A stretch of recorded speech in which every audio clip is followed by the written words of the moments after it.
Cheguei aqui para fazer uma live com o Dr. Cristiano Nabuco.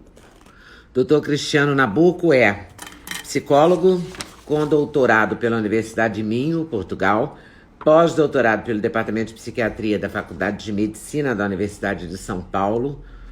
Dr. Cristiano Nabuco coordena o Núcleo de Dependência Tecnológica da Faculdade de São Paulo, publicou 15 livros sobre psicologia, saúde mental e uso abusivo de tecnologia. Ele tem experiência de mais de 35 anos na prática clínica. Além de supervisão acadêmica a outros profissionais, já colaborou diretamente com a produção de mais de 1000 matérias para a mídia leiga. Dr. Cristiano Nabuco. É com ele, coordenador do Grupo de Dependência Tecnológica do Instituto de Psiquiatria do Hospital das Clínicas da Faculdade de Medicina da Universidade de São Paulo, que eu vou conversar assim que ele entrar aqui. Pronto! Aí, conseguimos. Aplausos, que bom!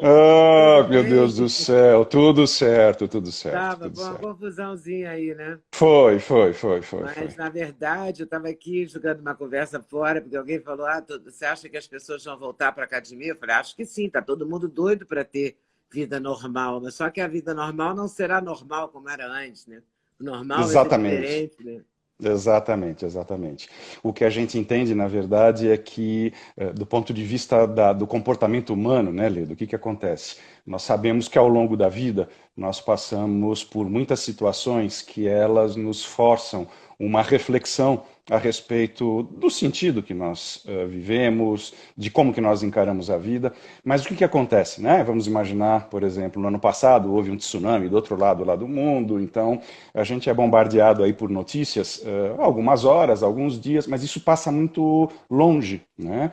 E isso não tem a força para fazer com que nós possamos refletir efetivamente. E mesmo quando passa perto, né, Lida, quando você tem a morte de alguém, a perda de um emprego, a dissolução de um relacionamento, você consegue, por um tempo, refletir, mas a vida cotidiana, as engrenagens te puxam de novo e você normalmente volta para o padrão de anestesia emocional, se você me permite. Então, o que nós estamos fazendo hoje, na verdade, é mandatoriamente nos debruçarmos sobre uma realidade que está pedindo uma reflexão.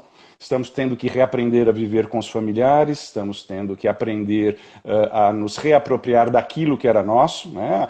Quando eu arrumo a minha gaveta, quando eu tiro uma camisa velha do armário. Então, é como se nós estivéssemos hoje tendo que, de verdade, olhar para o espelho. E isso, para muitas pessoas, né, Leda, não é tão agradável assim. Por isso que o novo normal vai envolver uma tomada de consciência diferente. Acho que nunca mais seremos os mesmos, Leda. Não seremos, eu acho também. O doutor Cristiano, quem chegou agora, o doutor Cristiano é coordenador, eu já tinha feito essa apresentação antes, mas a gente teve um probleminha na primeira entrada, e a gente está fazendo a segunda entrada, então vou reapresentar quem está Tá. aí. Já soube, desculpa, vou falar de novo. É coordenador do Grupo de Dependência Tecnológica do Instituto de Psiquiatria do Hospital das Clínicas da Faculdade de Medicina da Universidade de São Paulo. É psicólogo, tem doutorado na Universidade do Minho, em Portugal, tem pós-doutorado no Departamento de Psiquiatria na Faculdade de Medicina da Universidade de São Paulo.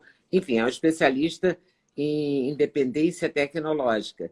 E a gente está cada vez mais dependente. E esse isolamento social tornou a gente mais dependente ainda, né? Ou não? Uhum. Olha, Leda, ontem dando uma entrevista, o jornalista virou para mim e falou assim: pois é, né? Você é um daqueles que sempre defendeu a desconexão, você sempre defendeu que viver offline tinha as suas vantagens. Como é que você sai dessa agora, né? Então, o que eu vou dizer é o seguinte: na verdade, o que a gente sabe é que todas essas plataformas de tecnologia, Leda, elas, na verdade, têm como um objetivo, né, em tempos de pandemia ou sem pandemia, fazer com que você navegue mais tempo nelas. Por quê, Leda? Porque, na verdade, elas hoje valem mais do que as empresas de energia, de petróleo. Então, nós nos tornamos os grandes commodities. Então, caso as pessoas muitas vezes não saibam, por detrás dessas plataformas, por exemplo, de uma determinada rede social, existem uma série de mecanismos que são retirados do que a gente chama da ciência da persuasão, que vão fazer com que o seu engajamento se torne cada vez mais prolongado. E essas empresas, na verdade, elas não têm como objetivo fazer com que nós nos sintamos melhor. né? Inclusive uma determinada rede social, o primeiro presidente dela, ele diz assim, olha, Deus sabe, essa é a expressão dele, Deus sabe o que essa rede social vai fazer com a cabeça dos seus usuários. Então, o que a gente tem que tomar cuidado, na verdade, e é esse sempre o meu alerta, para que a gente tenha nesta utilização, Leda, o que eu vou chamar de parcimônia ou de uso consciente. Bom, Cristiano, mas agora estamos usando aí como se fosse uma nova janela para o mundo. Sim, acho que agora, que bom que nós temos a tecnologia aí. Eu nunca fui aí alguém que defendeu o contrário, mas que nós tenhamos essa percepção de que se nós não fizermos um uso saudável, hoje sabemos que o uso abusivo da tecnologia, ele se equipara a vícios como, por exemplo, o transtorno do jogo, aqueles indivíduos que estão nos cassinos, aquelas pessoas que usam drogas de uma maneira, ou álcool de uma forma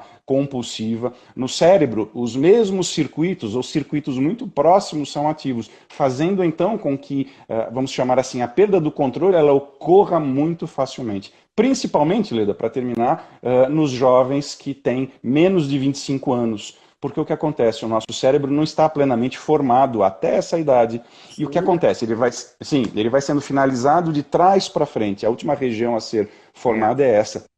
É o córtex pré-frontal, que é a região do nosso conhecimento, mas é o local também, Leda, onde nós fazemos o que se chama de freio comportamental. Né, que é o controle dos impulsos. Então, até os 25 anos, tudo aquilo que possa ser considerado como atitudes mais arriscadas, biologicamente nós teremos mais dificuldade em ter o controle. Daí, então, que essas empresas muitas vezes se aproveitam, Leda.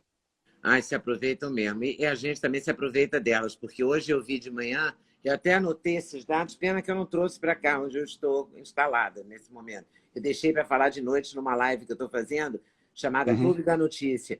Os milhões, bilhões que Google, Facebook e Instagram ganharam nos últimos 40 dias. É inacreditável. São bilhões. Entendeu? Nossa, assim, é impressionante. Porque está todo mundo dependendo disso, mais do que nunca, né?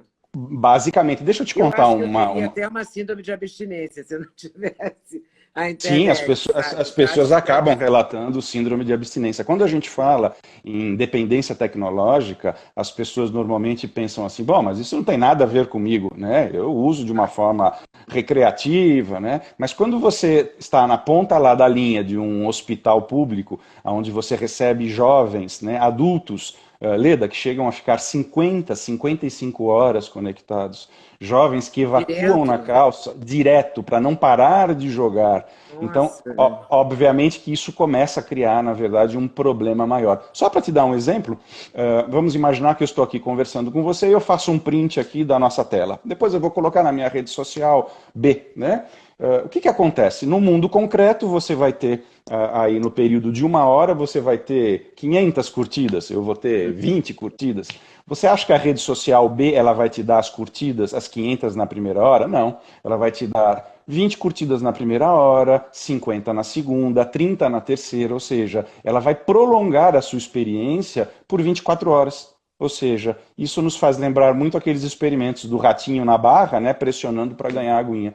São exatamente os mesmos mecanismos, Leda, infelizmente. Caramba!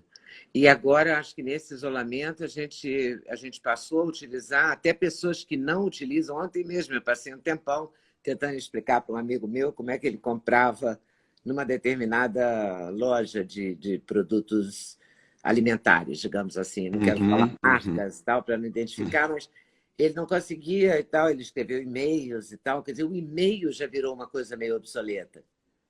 Totalmente, totalmente. Né? Hoje, Instagram para frente, né? Hoje a conexão contínua, hoje você não se desconecta, você está continuadamente logado. Né? Isso faz então com que a nossa experiência privada e a experiência pública ela perdesse um pouco esse limite.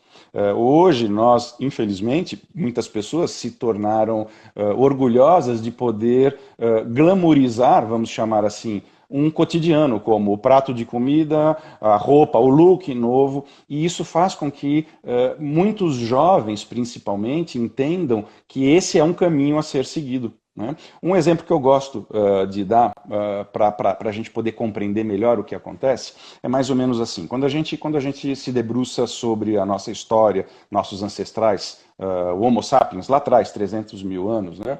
Como é que eles se organizavam? Bom, basicamente eles se organizavam em grupos, né? Eles eram seres gregários, caminhando de um lugar para outro, e nessa organização da comunidade haviam, Leda, aqueles que tinham mais destreza física, os chamados pela ciência hoje de machos alfa. Então, o macho alfa era aquele que saía para caçar, ele tinha mais força, mais habilidade, e quando ele voltava para a tribo, ele tinha a prerrogativa, por exemplo, de se alimentar primeiro, né? O que acontece? O restante do grupo, vamos imaginar que se eu vivesse naquela época, eu não seria um caçador, eu seria um coletor, eu tenho outro tipo de habilidade. Mas, ok, eu vivia bem, tem lá o fulano que vai caçar e tal, e volta. Não haviam grandes problemas sociais. O que acontece hoje? Quando eu tenho, por exemplo, uma determinada rede social, que eu tenho lá, vamos colocar 5 mil amigos, né, e eu abro para dar uma lida na história desses participantes, o que eu vou ver? Eu vou ver histórias de 5 mil machos ou fêmeas alfa.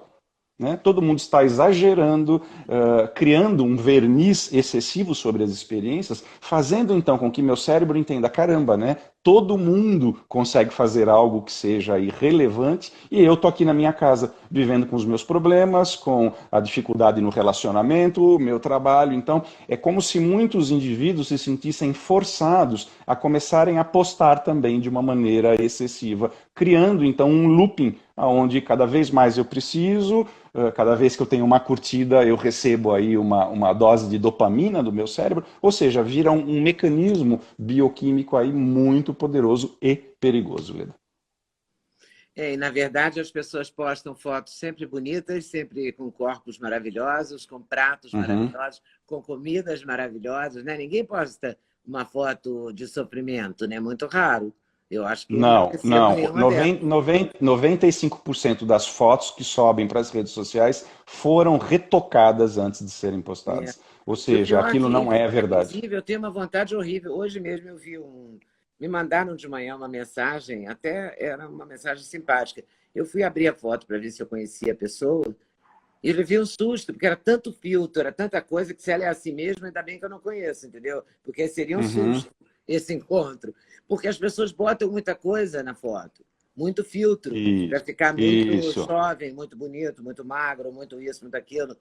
E botam na isso, vida real também, né? Elas fazem plástica, botam boca, botam botox, fica tudo esticado. É assim também. Mas só que no isso, mundo, eles levaram isso para o mundo virtual também, né?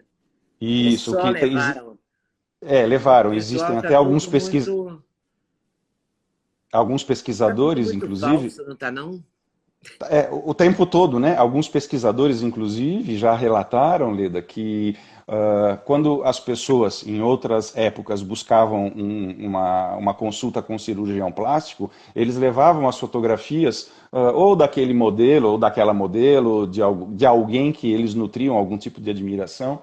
E uma pesquisa que foi publicada no Reino Unido mostrou que houve quase 60% de aumento dos jovens que iam na cirurgia, para os cirurgiões, mostrando fotos de quem? Das celebridades, não. Fotos dessas pessoas, só que com o filtro aplicado. Eles queriam se tornar o máximo possível parecido com esse verniz tecnológico. Então, o que a gente começa a observar hoje, muita gente tatuando a sobrancelha, criando É. aí modelos, e se tornou, inclusive, uma doença, aspas, né? Eles chamaram isso que é uma nova dismorfia, ou seja, é uma tendência a você enxergar coisas que não existem exatamente para se parecer o máximo possível com aquela vida digital, Leda. Vamos dormir com essa, né? E as pessoas andam cada vez mais fazendo coisas. Tipo, fazia-se plástica no nariz, agora faz plástica no nariz, bota a boca, bota, Uhum. tatua a sobrancelha, bota e alonga os cílios. Isso eu achei o máximo. Como é que pode um negócio desse? Deve ser um desconforto absurdo, porque essas coisas são naturais. A sobrancelha, tudo bem. Tatuou ali e ficou ali, né? Deve doer e Uhum. tal. Não pode fazer tomografia. Se tem. Eu descobri isso que eu fui fazer uma Isso. tomografia e estava lá na ficha. Se fez sobrancelha. Tem um nome lá. Essa sobrancelha, a tatuagem da sobrancelha, que tem lá o nome. Não pode fazer a tomografia a não ser 15 dias depois. Então, não é uma coisa tão corriqueira, tão simplesinha assim, né? Se ela é um Exatamente. impeditivo de um exame, Exatamente, não é? exatamente. Elas contêm certas substâncias químicas que reagem com relação a esse tipo de radiação, ou seja, a coisa não é tão simples assim. O que eu tenho entendido, de uma maneira Micropigmentação, obrigada, colocaram aqui, micropigmentação. micropigmentação. O que tem acontecido, na verdade, é que toda essa perspectiva da vida digital, eu acho que ela tem trazido, Leda, aí, consequências bastante importantes e que, de uma maneira ou de outra, as pessoas não se atentaram ainda ao quanto deletério isso pode ser. Você vai falar assim, bom, mas Cristiano, mas a vida digital ela não é positiva inerentemente? Sim, ela é positiva. Como é positivo muitas vezes você poder tomar um vinho numa circunstância social, o problema é quando você perde o controle. Uma coisa que eu observei muito nas últimas eleições, quem está assistindo aqui vai se recordar, é a quantidade e a intensidade da polarização política que a gente viveu. Nunca vivemos algo, né, que eu me recorde, com tamanha intensidade e com tamanho acirramento de ânimos. E ninguém falou nada, mas eu tenho uma hipótese, Leda, queria colocar para você ver o que você acha. O que acontece, né? Vamos imaginar que eu tenho ali a rede social número 1, né? Então, de repente, a Leda sai lá para presidente, para concorrer à presidência da República, né? E eu adoro a Leda. Eu vou votar na Leda e tal. O que acontece? Na minha timeline, as pessoas que também simpatizam com a Leda vão começar a aparecer nessa minha rede social. O que acontece? É como se essa rede social, a própria inteligência artificial, ela criasse uma bolha onde opiniões que são diferentes da minha simplesmente não aparecem, porque eu não vou curtir. Né? Então, o que acontece? Quando eu tomo por base a minha rede social, eu vou interagir o dia inteiro com pessoas que querem a Leda para presidente. De repente eu saio na rua e eu encontro alguém que vai falar, não, eu quero, sei lá, eu, Giannichini para presidente. Como o Giannichini, né? O mundo quer a Leda, como você pode ser burro desta forma? Então é como se criasse um recorte falso de que uma bolha, né? uma customização do mundo de que aquilo que você vê é o reflexo claro da realidade. A hora que você tem alguém que pensa diferente, você fica intolerante. Então, a gente sabe, né, de outras circunstâncias, inclusive, que você pode ter uma opinião diferente, mas a dose de raiva, de indignação, ela tem que ter um componente extra. Não é possível que simplesmente você preferir um candidato A ou B pudesse criar tamanha dissonância interna. Então, eu acho que essas redes sociais também têm uma interferência nessa equação, que é a formação que você faz exatamente da realidade. Né? Aquilo que você está visualizando necessariamente não reflete o que de fato é lá fora, Leda. Faz todo sentido. Outro dia eu comentei aqui que nos anos 80, 82 mais precisamente, eu me lembro que eu, no meu grupo de amigos, votei no Brizola, no Rio de Janeiro, para governador. E as minhas amigas tinham horror a ele. Mas nós almoçávamos juntos todo domingo. Então, todo domingo a gente tinha a mesma conversa. Elas falavam, argumentos. Eu falei, eu sou lá mulher de argumentos, vou votar nele, pronto. Mas a gente continua amigo, a gente nunca brigou, nem em 82, nem até hoje. Continuamos amigos iguais, pensando diferente. Hoje em dia, não. Hoje em dia, cancela-se a pessoa, xinga de fascista, bate de frente, odeia, ódio, como é que é? O grupo do ódio, ódio do bem. Como é que pode o ódio do bem? Entendeu? Tem grupos assim. Né? Tem isso, e as pessoas entendem. Ódio do Gabinete do ódio. Ou cancelar aquela pessoa, a palavra cancelar. O fascismo, todo mundo é fascista, todo mundo é. Né? O que não pensa igual a você, não tem mais. O direito ao contraditório parece que morreu. Não existe, não existe. E engano nosso se nós formos pensar que isso acontece única e exclusivamente no Brasil. Em vários outros países, onde as redes sociais aí, elas têm uma penetração grande, se criou exatamente o mesmo tipo de antagonismo. Eu tenho muito contato com amigos na Itália e eles me dizem exatamente a mesma coisa. Cristiano, o negócio ficou tão feio que você não pode sair com uma bandeira diferente, você não pode falar que vai votar em outra pessoa porque você virou um inimigo, você não virou simplesmente alguém que pensa diferente, né? Você precisa ser eliminado. Então é muito preocupante isso, né? No fundo, se a gente for começar a olhar, Leda, o quanto que a gente acaba sendo substrato de toda essa inteligência artificial que, no fundo, expõe para a gente quais são os anúncios que eu devo... É um controle total. Eu diria que essa inteligência artificial por detrás, ela sabe mais de mim do que eu mesmo. né? Eu me lembro uma circunstância que um motorista veio me pegar aqui para me levar para o aeroporto de Viracopos, porque o voo que eu ia pegar ia sair de lá só, enfim, fomos conversando ao longo do tempo, e aí de tempos em tempos ele tirava o pé do acelerador e pisava no freio. E eu perguntei para ele, mas o que está acontecendo? Por que você freia subitamente? Não, porque o aplicativo aqui que eu tenho, ele é um detetor de radar. E ele me diz, é um app que me fala onde que tem as coisas. Ah, tá bom, tá certo. Aí falamos a respeito disso. O que acontece quando eu desço do táxi lá e eu abro a minha internet? Qual é a primeira propaganda que aparece? Instale detetor de radar. Então, não sei se é do seu conhecimento, mas já foi, inclusive, alvo de publicações que esse microfone que nós temos no nosso telefone celular, de tempos em tempos, ele abre automaticamente e grava os sons do ambiente. E Nossa, que coisa absurda! ele joga para a nuvem, né? Então Então nós a estamos nuvem espionados com certeza, não há dúvida. só não estamos espionados como aquilo que a gente deliberadamente divulga como uma forma de angariar simpatia social. Né? Então, o que acontece? É como diz um pesquisador, ele fala que hoje o ser humano ele vive em uma casa com paredes de vidro. Todos sabem a seu respeito, né? Aonde você vai, quais são suas preferências, o que você gosta, o que você não gosta. Outro dia, atendendo um paciente que ele tem uma grande construtora aqui em São Paulo, ele falou assim, você não sabe como a internet facilitou o nosso processo de venda. Eu falei, é verdade? Por quê? Porque a gente dispara aí as propagandas através das comunicações e nós conseguimos saber quem é o indivíduo através do endereço IP, Leda, quem é o indivíduo que ficou mais tempo navegando na planta virtual. E eu sei exatamente qual foi o cômodo da casa que ele mais clicou. Então, eu depois telefono para ele dizendo que aquele cômodo, vamos imaginar a sala, pode ter uma outra configuração, caso ele gostaria de receber. Ele falou, é venda na certa. Meu Né? Deus!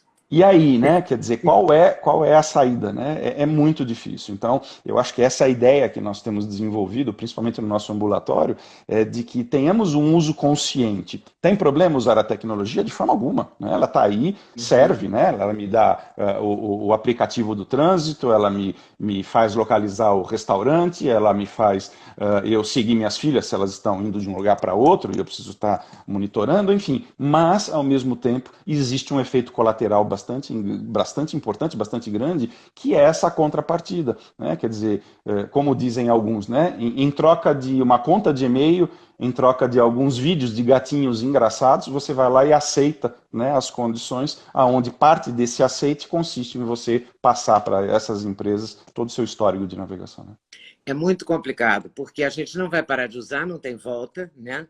Foi uma Não, não. descoberta interessantíssima, facilita a vida da gente no trânsito, pedir comida. Agora, por exemplo, no isolamento, porque agora eu descobri que eu sou idosa, então eu estou convencida. Agora me convenceram, eu aceitei. Eu no começo relutei, agora eu aceitei. Tá bom, eu sou idosa, então eu faço tudo, eu compro pela internet no supermercado, no Hortifruti, né? Não vou mais, agora eu faço tudo aqui. Ok, é bacana isso. Mas, ao mesmo tempo, se eu entro para pesquisar sei lá, um remédio, um aparelho eletrodoméstico, um forninho elétrico, nunca mais eu vou parar de receber mensagem Nunca de mais vai parar de forninho receber. elétrico, né? Nunca mais, E nunca isso com mais, nunca tudo, mais. né? Então, e a gente ainda protesta quando o governador diz: vou instalar um aplicativo que vai dizer se as pessoas estão se movimentando ou não, e alguém diz: não, mas é sigiloso. Não tem mais sigilo, né? Na Não existe verdade, nada não tem disso. mais. Isso é uma falsa ilusão. Se você for, por exemplo, comprar uma passagem aérea e você entra através do seu navegador, né? Se você entra lá, vamos imaginar, você quer ir para o Maranhão e você vê que essa passagem custa R$ 1.500 ida e de volta, né? Você não vai comprar. Olha, tá. A hora que você volta para olhar a passagem, ela já está com um preço superior. Ele identifica que você está querendo comprar e ele começa a subir exatamente para criar uma pressão psicológica. Então, qual é a dica que eu dou? Faça a navegação anônima. Porque na navegação anônima não Como é que existe faz forma de isso? rastrear. Você entra no aplicativo lá e você navega anonimamente. Então, ele não deixa a empresa identificar de onde você é, qual é o seu endereço IP, e aí você está fora dessa teia, vamos chamar assim, que tem como objetivo fazê-la Você comprar foge do rapidamente. algoritmo, né? E aí vocês Exatamente. conseguem despegar. É uma Exatamente. ideia, mas é uma paranoia também, né? Eu lembro quando começou aquela história de colocar o CPF na nota, no supermercado, Foi. em qualquer lugar, na loja de roupas, um amigo meu dizia, não coloco. Não coloco porque eles vão descobrir o que é que eu compro, não sei o que lá. Mal sabe ele que ele já está descoberto há muito tempo, né? Há Não tem, muito tempo, há muito não tempo, tem há esse, muito tempo. a privacidade, nada disso tem sentido mais. Né? Não, não tem. E o que Que que loucura. acontece? Na verdade, essas empresas têm até filmes que revelam isso, né? Manipulações aí de eleições, quer dizer, hoje, no fundo, a gente não tem mais certeza do quanto que aquilo que eu estou vendo ou fazendo de fato é verdadeiro. E mais que isso, né, Leda, na medida em que eu vou entrando nessas redes sociais, postando coisas, eu vou deixando um rastro muito importante. Minha filha, há uns anos atrás, foi fazer uma entrevista numa emissora de TV, que ela queria trabalhar lá com jornalismo e tal, e aí ela sentou no RH, e o RH, o entrevistador, foi bastante deselegante, inclusive, na minha opinião. Ele chegou, olhou, ela deixou o currículo, ele falou, não quero ver o seu currículo. Ele pegou o currículo e jogou no lixo. Ele falou, deixa eu ver sua rede social, deixa eu ver quem de fato você é. Deixa eu ver com quem você simpatiza, quem você odeia, o que você faz à noite quando você sai. Meu Então, olha Deus. só que coisa perigosa, né? Já existem companhias fora do Brasil que vendem, oferecem aos contratantes o que eles chamam de biografia digital, que é exatamente o histórico da navegação de tudo aquilo que você faz, de uma forma pública ou privada. Através do endereço IP, eles localizam e eles te passam tudo isso. Agora, imagine só, né, se de repente as nossas pesquisas, as coisas que eu vou ver, pudessem cair na mão do empregador. Tem coisas que eu não gostaria que soubessem ao meu respeito. Só que ninguém se dá conta, né? E mais, né? Quando você posta uma coisa na rede social, Leda, mesmo que você apague, ela não apaga das outras pessoas. Então a gente costuma dizer que a internet não te dá o direito ao esquecimento. Então, isso faz, na verdade, com que nós nos tornemos, muitas vezes, vítimas de momentos, né, de ações. Quem já não fez coisas negativas na vida, mas hoje, dentro dessa realidade virtual, isso fica completamente eternizado, criando aí um problema bastante grave pro futuro, Leda. A gente virou refém, né?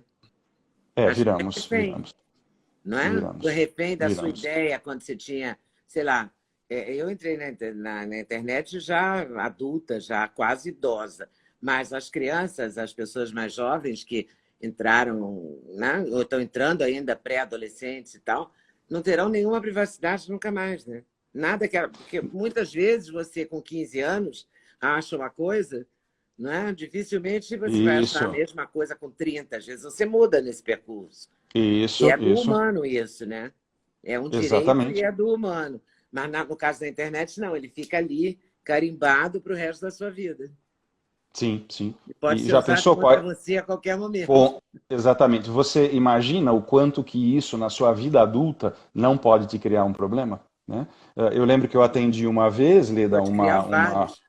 vários. Eu atendi uma vez uma menina que fazia uma faculdade, 17, 18 anos, e ela saiu com o namorado, tal. E lá pelas tantas eles ficam juntos e esse namorado faz uma foto dela, faz uma foto do pescoço para baixo aqui, meio que aparecendo, meio desnuda, e não dava para identificar, excetuando por uma pequena tatuagem que ela tinha aqui do lado.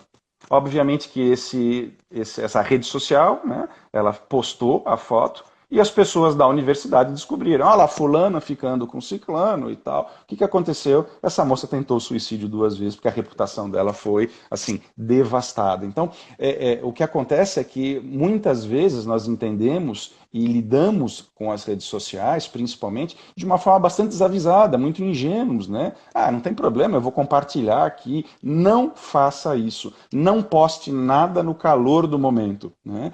A gente que trabalha, você que trabalha muito com TV, com exposição, eu também, não na mesma intensidade, eu já aprendi que nós temos que ter muito cuidado com o que nós vamos falar, porque tudo aquilo pode ser usado contra. Quer dizer, se a gente não tiver aqui uma parcimônia, uma isenção, uma maneira de construir a nossa apresentação social, isso pode ter um preço imenso, né, Lida? Muitas vezes um comentário pode destruir uma reputação que você levou uma vida toda para construir, né? Eu acho que ainda não aprendi isso, porque às vezes eu curto uma coisa e meu filho depois me zanga, fala, como assim você curtiu isso? Tal. Eu ainda me atrapalho. Você vê que a coisa não é tão simples assim. O que será da gente depois, né? Quem seremos nós? Porque esse momento do isolamento, a gente fica reclamando e tal. Estou falando das pessoas que têm comida na geladeira, tem Sim, casa, tem claro, claro, cama, tudo, claro, né? claro, Está tendo claro. trabalho, está tendo que fazer a cama, não fazia antes, está tendo que cozinhar, não cozinhava. Umas bobagens, né? Mas o básico, o que realmente importa, a gente está disponível. Mesmo assim, a gente está pensando, quero a minha vida de volta, né? Como é que será essa vida depois Olha, desse... Leda, acho que será uma vida muito mais consciente, né? Eu tenho pensado muito nisso e uma paciente minha ontem falou assim, Cristiano, eu tive uma conclusão que foi muito proveitosa essa suspensão abrupta do cotidiano. Eu perguntei para ela, mas por quê, né? Porque ela falou, olha, a sensação que eu estou tendo agora é que, na verdade, nós vivíamos numa cadeia às avessas. Como assim uma cadeia às avessas? Eu era obrigado a levantar cedo, pegar lá o transporte público, tinha que fazer um monte de coisas, e agora que eu estou longe, eu estou vendo o quanto que eu estava aprisionada. Eu não quero mais viver aquilo que eu vivia, nunca mais na minha vida. Daí a expressão, então, prisão nas avessas, né? Hoje eu me sinto livre, e isso que você está comentando, eu tenho visto muitas pessoas dizerem assim, olha, eu nunca me senti tão vivo como agora que eu estou na minha casa comigo mesmo. Então, eu acredito que as pessoas, no fundo, estão sendo obrigadas, quer elas queiram ou não, a fazer uma reflexão mais minuciosa a respeito da vida que elas querem ter. Eu já estou, inclusive, Leda, fazendo modificações. Eu já decidi que algumas coisas eu vou cortar, porque eu não quero mais viver como eu vivia. Né? Está sendo tão bom poder, obviamente, dentro das condições de alimentação, de conforto, Claro. mas ter essa perspectiva da minha companhia. Na verdade, a sensação que eu tenho é que a gente, a maior parte do tempo, se comporta como sobreviventes, não como alguém que tem orgulho daquilo que faz, daquilo que efetivamente é importante. Então, eu acho que essa será a grande mudança. Não acho que isso vá passar de uma hora para outra, isso vai levar muito tempo. Acho que a própria questão das viagens, dos cinemas, dos shoppings, das academias, isso vai pedir aí uma reestruturação muito grande em termos de vida. E mais que isso, né? Costuma-se dizer que todo bom cientista ele é ateu, mas eu não sou ateu, não. Eu costumo dizer que tudo isso é uma mensagem que está vindo para que a gente possa refletir a respeito da nossa perspectiva de vida. Se você me permite, eu sempre gosto de dar esse exemplo porque eu acho ele muito elucidativo.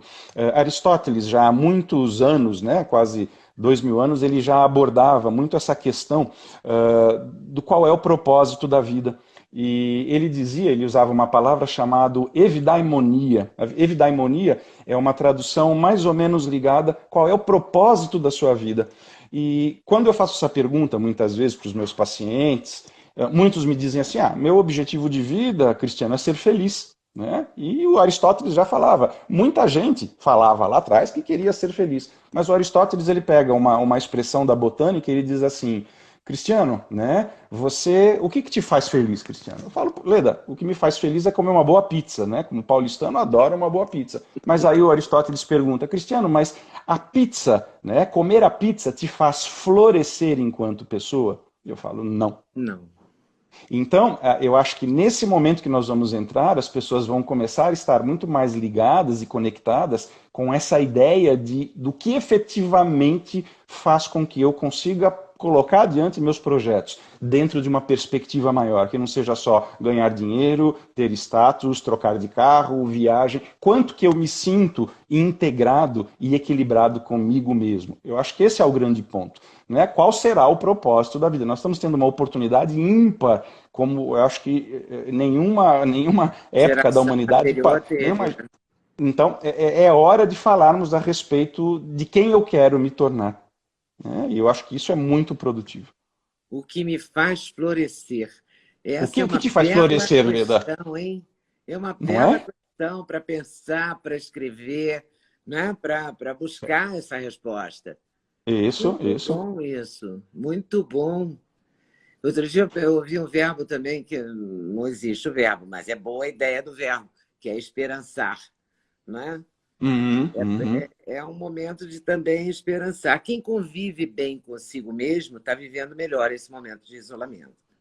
social, né? Eu acredito que Gosta de si sim, eu mesmo e se acredito. dá bem consigo mesmo, né? Porque tem gente que não se dá, né? Precisa de muita gente em torno, muita coisa acontecendo, uma Isso. efervescência, não é? Tem pessoas Gigantesca para que a não pessoa são boas, viver. tem pessoas que não são boas companhias para si mesmos. É, Elas se perturbam, né? Então, o que nós vamos fazer? Essas pessoas se distraem delas mesmas, né? Eh, Assumindo vidas, assumindo realidades compulsivas. A gente vê muito isso na psiquiatria, né? Indivíduos que compram de uma forma compulsiva, indivíduos que consomem alimentos, indivíduos que ficam viciados em relacionamentos, viciados por sexo, viciados por atividades físicas. Tudo isso não deixam de ser formas para fazer com que os indivíduos, na verdade, tirem o foco de si mesmo. Existe, Leda, uma crônica que eu sempre gosto de falar nas minhas aulas, que é uma crônica que eu gosto muito da Clarice Lispector. Essa crônica, o título é Se Eu Fosse Eu. Se você me permite, eu vou narrar um pedacinho. pode, por E favor. ela diz assim, abre aspas, né? Quando a procura de um papel se torna inútil, pergunto-me, se eu fosse eu, que lugar eu o guardaria? Uma interrogação. Aí ela continua.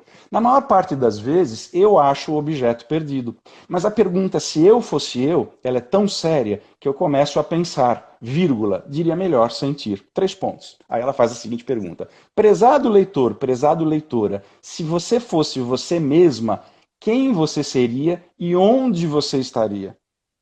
Aí ela finaliza, é como se a mentira fosse lentamente locomovida do lugar e temos, enfim, a experiência da vida, fecha aspas. Né? Olha, Então, é Clarissa, isso que é isso que virá depois da pandemia, eu acredito. vamos procurar o que a gente pensa e o lugar que a gente estaria. E como é que a gente vai lidar com isso, né? Como é que nós vamos Porque lidar para também viabilizar esse projeto? porque a Exatamente. gente vai ter que viabilizar esse projeto. E a gente vai Uhum, ter uma crise na economia, a gente vai ter, a gente vai rever relações, né?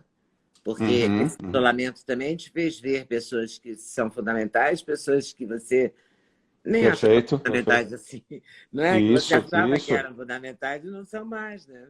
Isso, Passou, isso. As chegou esse próprias momento. empresas, Leda, as próprias empresas, conversando ontem com um dono de uma grande empresa de advocacia aqui em São Paulo, ele falou, Cristiano, você não sabe de uma coisa. O que aconteceu? Né? Eu tenho quase 500 advogados que trabalham para mim e durante anos a gente sempre sofreu uma pressão muito grande para informatizar tudo, para fazer o home office, né? O famoso home office, e durante 20 anos nunca conseguimos. E em 30 dias veio o Covid e colocou todo mundo em home office. O que eu percebi, Cristiano? Eu percebi que, na verdade, hoje eu sei quem trabalha e quem não trabalha. Olha Então, quando só, eu voltar, eu já sei quem continuará na minha equipe e quem não irá continuar. Não vai é? mudar Então, eu acho que tudo, né? Vai mudar vai do mudar detalhe tudo. ao do mínimo ao máximo, de tudo, né? Eu acho, Eu eu acho que acredito. pessoas vão repensar, sei lá, mulheres consumistas pensarão, preciso de tantas bolsas, não é? Onde é que eu vou com tanta roupa, não é?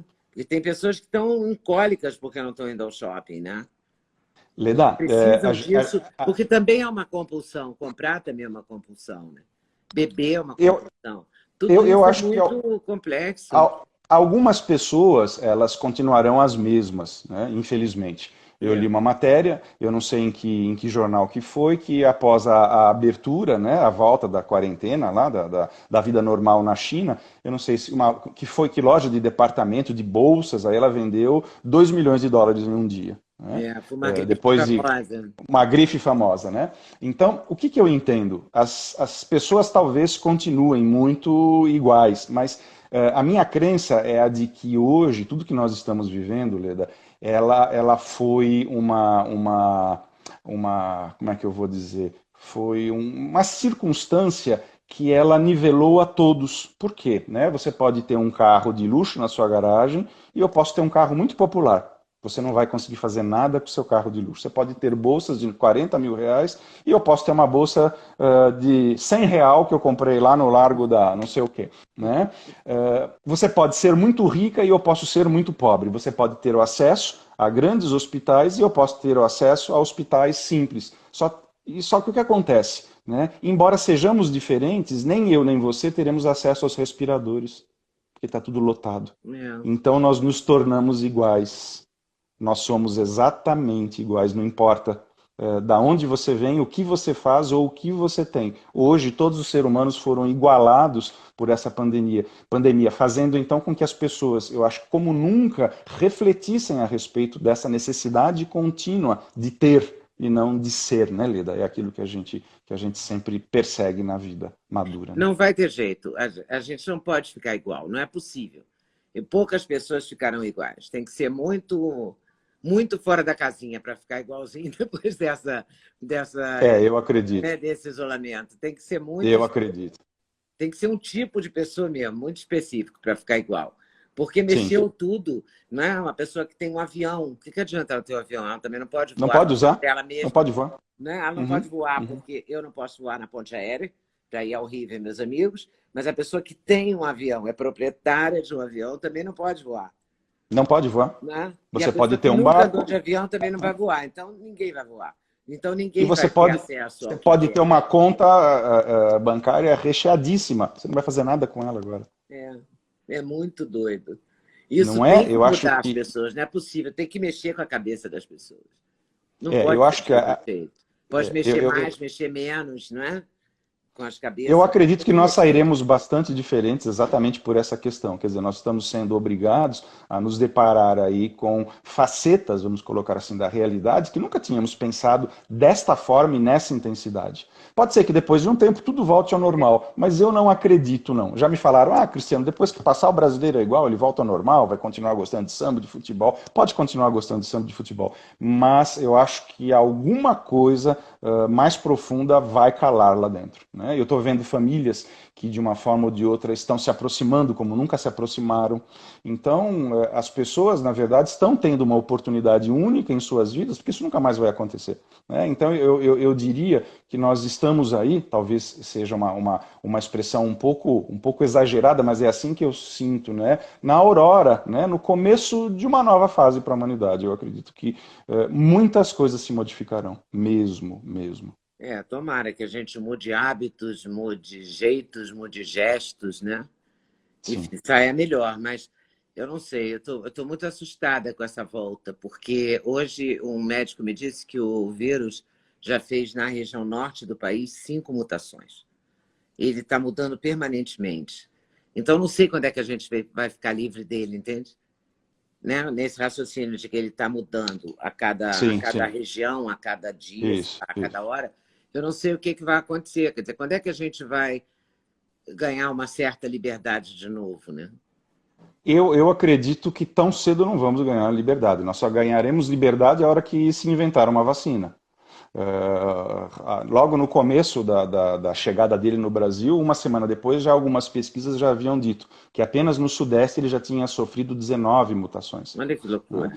Então, o que acontece? Quando que isso vai passar? Eu acho que não vai passar tão cedo. A gente tem aí um período mínimo de 1 ano e meio para testar uma vacina, para colocá-la na rua. Então, eu acho que vai demorar. Vai demorar. E nós temos que ter, acho que no mínimo, esse equilíbrio e essa parcimônia para que a gente possa, na verdade, entender que daqui para frente outros valores são importantes. Né? Eu preciso, Leda, acima de tudo, ter o controle. Quando a gente fala de pandemia, né, eu estava vendo aqui as pessoas escrevendo embaixo aqui, muita gente está desesperada, muita gente está mal. Por quê? Porque o ser humano, Leda, ele tem uma necessidade muito grande de ter o controle das coisas. Né? E tudo foi suprimido violentamente do dia para a noite. Então eu não tenho controle de mais nada. Então o que acontece? É importantíssimo que a gente comece, dentro do possível, a exercer pequenas mudanças que nos tragam esse controle. Né? Numa outra live que eu fiz, eu dei um exemplo que eu gostei muito, que eles estavam estudando a saúde mental dos astronautas. E eles diziam que no processo de envio de um astronauta lá para cima, no momento do lançamento, é o momento mais agudo em que ele pode desenvolver, inclusive, estresse pós-traumático, porque a vida dele chega no limite, ele não pode fazer nada. Ele fica durante algumas horas sendo projetado a não sei que velocidade, e que a falta de controle, ele não pode fazer nada, nem se mexer. E descobriram que uma forma de assegurar um equilíbrio mínimo da vida mental desses astronautas é pedir, orientar que eles respirassem de uma forma cadenciada. Porque ao respirar de uma forma cadenciada, você sinalizava ao cérebro que você tinha o controle de alguma coisa. E isso fazia a ansiedade baixar. Então, o que eu tenho feito, né, na minha vida hoje de pandemia, exatamente para manter a sanidade? Né? Eu levanto de manhã, eu faço a minha barba, eu tomo banho, eu troco de roupa como se eu fosse para o meu trabalho. Aí eu monto meu tripé, eu coloco meu telefone, atendo as pessoas, faço as reuniões, vou almoço na hora certa, janto na hora certa, vou dormir na hora certa. Quanto mais próxima a minha vida hoje, confinado, for da minha rotina antes de quarentena, mais assegurado eu estarei no que diz respeito ao meu equilíbrio emocional. Então, por isso com certeza. A grande mensagem no fundo, mantenha o seu controle dentro das condições mínimas de regulação do meu dia a dia. Né? Preferencialmente não levando o telefone celular para a cama, tablet para a cama, porque a luminosidade desses equipamentos ativa na nossa retina o que a gente chama de células fotossensíveis e informam para o cérebro que não é noite ainda. Então, na hora que eu coloco as telas de lado e vou tentar dormir, eu não consigo dormir. Meu sono fica entrecortado. Então, 1h30, 1 hora antes de dormir, desliga celular, desliga telefone, computador, pega um livro, vai mexer em algum material impresso, arruma alguma coisa. Ou seja, ter esse respeito por... Meditar ajuda. Nossa, mãe. Meditar muda a morfologia do nosso cérebro. Pensando na sua respiração, então, dá uma paz... Dá. Isso é uma técnica poderosíssima, já comprovada pelos cientistas, que é extremamente positivo. A gente tem que se cuidar, né, doutor Cristiano? Tem, Leda, com certeza. Do máximo que a gente puder, não importa o que está acontecendo lá fora, né? Se a pandemia, se a epidemia, porque a vacina vai demorar, e quando ela chegar, por exemplo, alguém escreveu aqui, Oxford está testando hoje. Ok, mas ela vai ter que testar X meses. A visão mais otimista da vacina é para o ano que vem, para 2021, né? Pelo menos. Quem está pressionando o FDA lá para liberar no final do ano, mas e o preço que ela vai ter? Até quando, né? Como é que ela vai sair? Ela vai sair caríssima nesse primeiro momento, né? Não, você não tem nem tempo para testar isso nos grupos, né? Tem que esperar, tem que ter o teste, tem que fazer o protocolo, tem que ter o caminho. Exatamente. Você tomaria uma vacina que não foi amplamente testada? Eu não tomaria. Não, porque você não sabe o que ela vai te trazer, né? Lógico, exatamente. Tem que pensar. Muito obrigada, doutor Cristiano. Eu tive um enorme prazer e eu espero lhe encontrar um dia para a nossa entrevista presencial, que a gente marcou, tentou tanto, com certeza. Né? Mas isso, minha caixa de chocolate está guardada aqui para você ainda. Ah, sim, eu vou ganhar uma caixa de chocolate. Está aqui, vai ganhar uma caixa de chocolate linda, inclusive. Não posso perder essa caixa. Muito obrigada, muito obrigada. Leda, obrigado e desculpa aí a confusão, viu? Imagina, foi bárbaro. Eu vou subir no meu canal, todo mundo adorou e eu particularmente adorei. Muito, muito obrigado. Que bom. Muito obrigado. Um abraço para vocês. Mesmo. Tchau, gente. Um abraço Tchau. A todos aí que estiveram com a gente.